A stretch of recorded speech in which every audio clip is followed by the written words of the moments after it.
Today, I want to talk to you about chin revision surgery. The need for chin revision surgery requires an added degree of experience by the surgeon. Despite their best efforts, sometimes the results of a particular chin surgery are less than what is expected by the patient. It can occur following a sliding genioplasty, chin augmentation with an implant, or even fillers. In cases of revision chin surgery, the surgeon needs to have experience with all treatment options that can be considered for correction. In addition, he must thoroughly understand the anatomy of the chin and surrounding structures.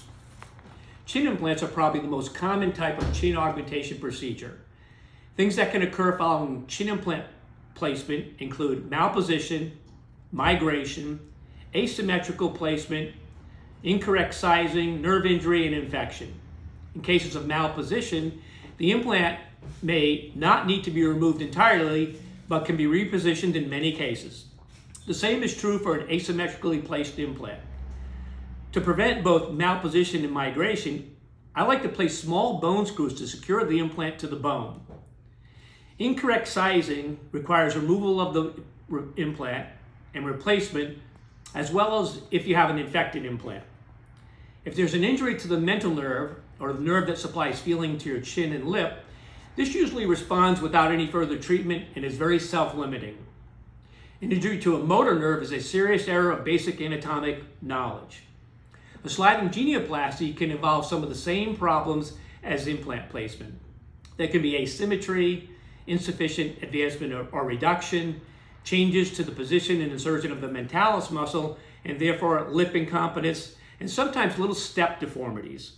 Many of these complications are very minor and can be corrected with fillers, such as fat, bone grafts, and sometimes a custom implant will need to be used. Step deformities can be improved with minor smoothing of the bony edges. In some cases, sliding genioplasty may need to be done again. Infection is very rare with genioplasties. Nerve numbness, as with chin implants, can be prolonged but generally returns over time without any further intervention. Occasionally, a screw can become loose and needs to be removed, but rarely does the plate and other screws need to be removed. A common problem with chin surgery is chin ptosis. This can occur following chin implant removal or chin reduction surgery.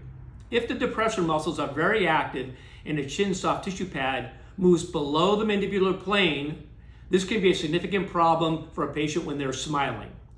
Resuspension of the soft tissue pad can be performed with the use of endotines, and sometimes a chin tuck procedure is necessary from a very lower submental approach.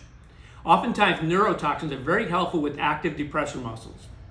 As I mentioned, chin reduction surgery brings an entirely different set of anatomical problems, and be sure to find a surgeon who is well versed in this type of surgery. With revision chin surgery, the surgeon must be experienced with all treatment options available, including bone grafts, custom implants, wing osteotomies, T-osteotomies, wedge osteotomies, bone reduction, and burrs.